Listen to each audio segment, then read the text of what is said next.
Hello, welcome to my new blog. আর আজকে আমি গেছিলাম আমার লুকটা একটু চেঞ্জ করতে। এই যে আমার চুলটা দেখে নাও, এটা আমার বিফোর লুক।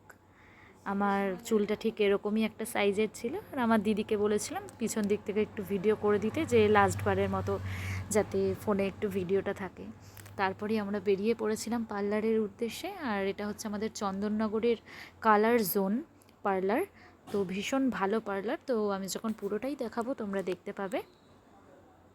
এই হচ্ছে বাইরেটা।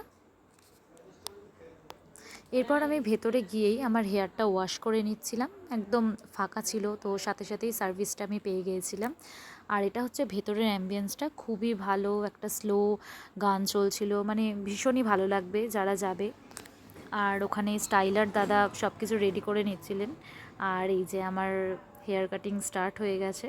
তো আমি ঠিক কাটটার নামটা জানি না, অনেকে হয়তো জিজ্ঞেস করবে, কিন্তু দাদার পছন্দ মতোই দাদা আমাকে করে দিয়েছে। আমি বলেছিলাম যেরকম অনেকটাই ড্যামেজ হয়ে গেছে, তো অনেকটাই চুল আমি কেটে ফেলেছি। তো এখানে হেয়ার ড্রায়ার দিয়ে আমার চুলটা ড্রাই করে নিচ্ছে।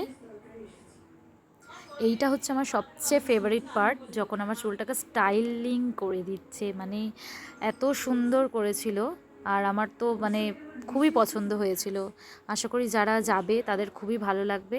আর পার্লার থেকে বেরিয়ে দিদি আমাকে এই অরুণের আইসক্রিম খাওয়াতে নিয়ে এসেছিলো, যেটা আমাদের দুজনেরই ভীষণ পছন্দের। আর ওই দোকানটা অরুণের ডিলার। আর শেষে স্ট্যান্ডে ঘুরতে এসেছিলাম, এখানে না এলে তো হবেই না। আর শেষে তোমাদের জন্য বিফোর আফটার লুকটা আমি শেয়ার করে দিলাম।